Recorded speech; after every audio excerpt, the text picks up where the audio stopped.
Hello बच्चों, good morning. आज अर्थव्यवस्था के क्षेत्र में एक नए टॉपिक को लेकर आपके साथ प्रेजेंट हुई हूँ मैं।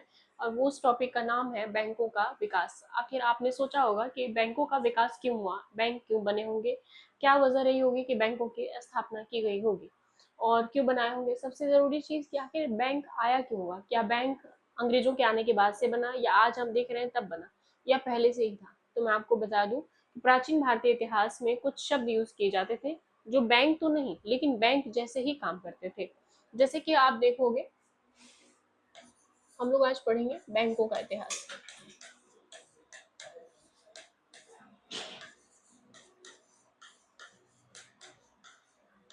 ठीक है, इसमें हम लोग जो अगर ऋग्वेद की बात करें कि ऋग्वेद में, तो ऋग्वेद में एक शब्द यूज किया जाता है,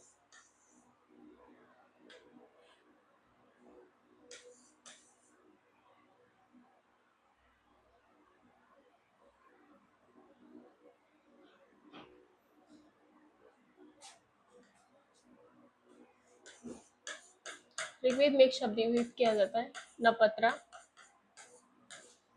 ठीक है, नलेखा। ठीक है, ये क्या थे? ये बैंक नहीं थे, लेकिन इनका काम क्या था? बैंक जैसा ही था, यानी लोगों को सूद पे ब्याज पे पैसे देना, और वो अपने जीवन के कामों को संचालित करते थे। पैसे इन द सेंस की जो उस समय की मुद्रा होती थी वो देना, और वो अपने जीवन का निर्वहन करते थे। फिर उसके बाद के जब आगे के चरण में आप बढ़ोगे तो कुछ ऐसे इसका नाम मिलेगा। जैसे कि गुप्त काल में आप बढ़ोगे तो गुप्त काल में भी कुछ इस तरह के, जैसे कि सुदखोर, है ना, जैसे कि महाजन, है ना। तो महाजन में ये लोग भी क्या थे? बैंक तो नहीं थे लेकिन बैंक जैसे ही कार्य करते थे, इनका उल्लेख मिलेगा। वहीं आप मुगल काल में जब बढ़ोगे, है ना, जब मुगल काल की तरफ प्रवेश करोगे तो मुगल काल में भी एक शब्द आपको देखने को मिलेगा और इसको बोला जाता है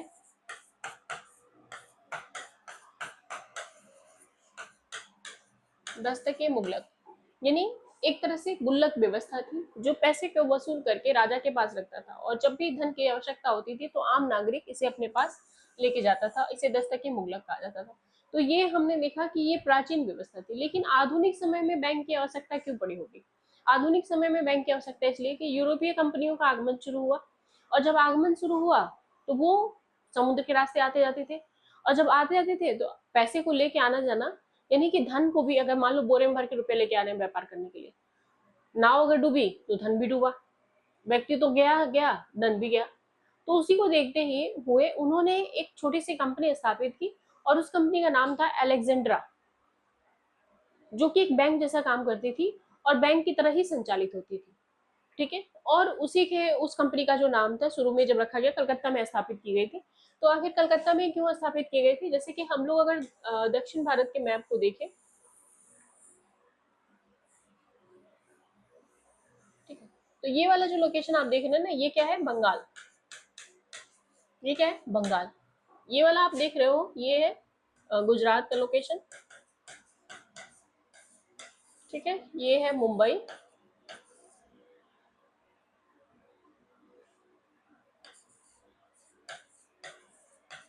ठीक है, ये चीजें हैं। अब यहाँ पे ये जो बने हुए थे, ये पोर्ट कोस्टल एरिया थे, पूरे बंदरगाह थे, तो आते थे जहां से यही उतरेंगे। तो पहला जो बैंक स्थापित किया गया वो 1780 में यहाँ पे स्थापित किया गया। ठीक है, और उस बैंक का जो नाम था, उस बैंक का नाम था बैंक ऑफ हिंदुस्तान। इसका क्या नाम था? इसका नाम था बैंक ऑफ हिंदुस्तान। ठीक है, दूसरा जो बैंक बनाया गया, बैंक ऑफ हिंदुस्तान, लंबे समय तक चला। फिर जाकर के इसी बैंक ऑफ हिंदुस्तान का नाम बदल करके 1806 में, यानी ये वाला जो बना है कब? 1880 में।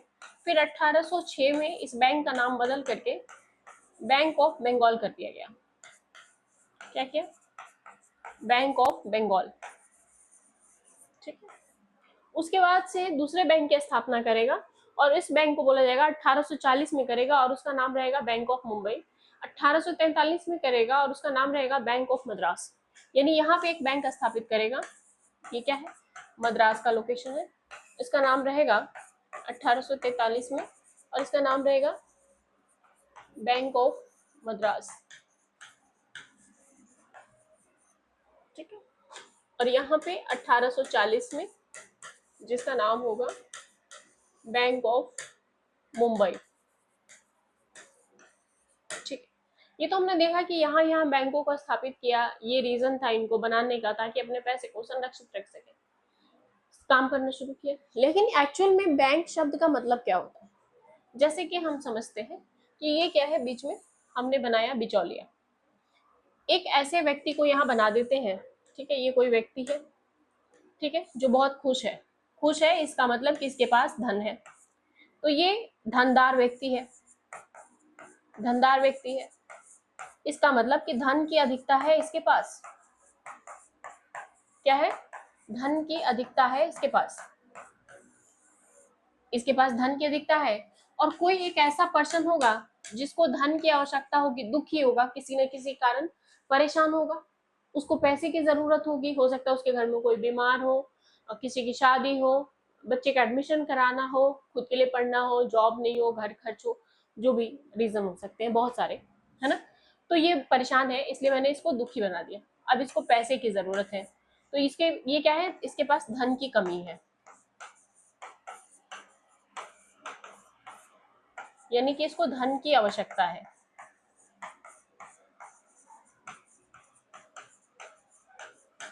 तो जिसको धन की आवश्यकता है और जिसके पास धन की अधिकता है, उसके बीच में एक बिचौलिया करने की भूमिका निभाने वाला होना चाहिए।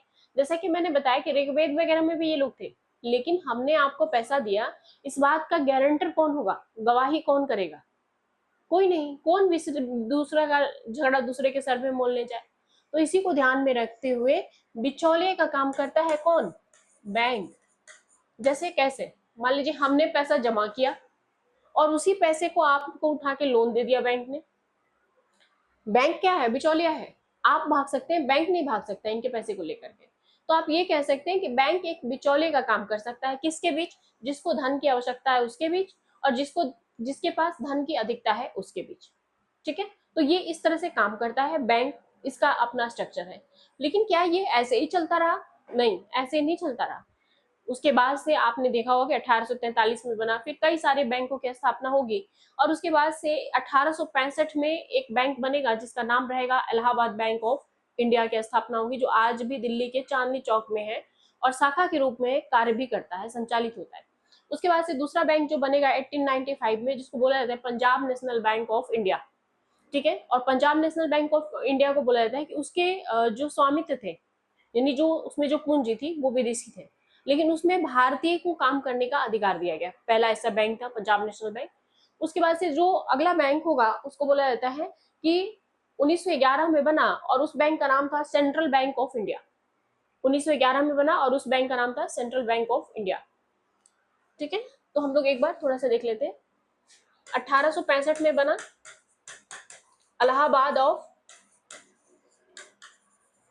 Bank of India. ठीक है, अब इसका क्या काम था? ये पूरी तरह से अंग्रेजी स्वामित्व के द्वारा चलने वाला बैंक था, यानी इसकी जो जितनी भी पूंजी थी वो किसकी थी? अंग्रेजों की थी। इसमें काम करने वाले लोग भी अंग्रेज थे। दूसरा बैंक जो बनेगा उसको बोला जाएगा कि वो बनेगा 1895 में, 1895 में। ठीक है, और 1895 में बनेगा PNB, Punjab national bank of India. इसमें स्वामित्व यानी जो पूंजी लगी थी वो विदेशियों की थी, लेकिन काम करने वाले लोगों को भारतीयों को था, और इसमें लाला लाजपत राय की बड़ी भूमिका रही। इसमें लाला लाजपत राय की बड़ी भूमिका रही भारतीयों को काम करने का अधिकार दिलाने के लिए। अगला जो बैंक बनेगा वो बनेगा 1911 में, और 1911 में बनेगा सेंट्रल बैंक ऑफ इंडिया।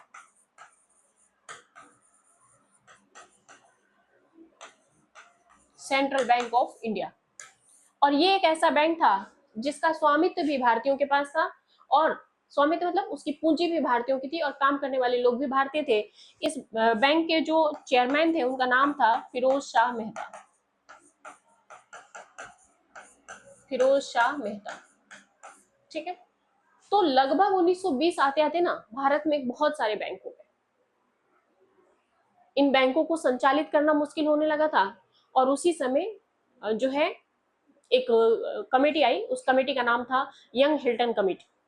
और उस कमेटी ने डॉक्टर भीमराव अंबेडकर की पुस्तक द इंडियन रुपीज पे अपनी किताब लिखी और उस कमेटी ने सिफारिश की और उसके बाद से बैंकों के माई बाप जिसको बोलेंगे आरबीआई का गठन होगा।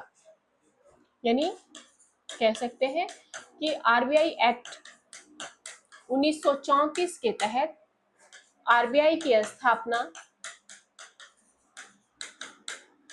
1935 में हुई, जो कि 1 अप्रैल 1935 से काम करना शुरू करेगा। ठीक है, तो काम करना शुरू कर गया और फिर 1 जनवरी 1969 को इसका राष्ट्रीयकरण हो जाएगा, यानी सॉरी 1949 को इसका राष्ट्रीयकरण हो जाएगा आजादी के बाद से। तो ये भारत सरकार की बैंक हो जाएगी। बाकी के जो सेगमेंट है वो अगले वीडियो में देखेंगे। तब तक के लिए थैंक यू।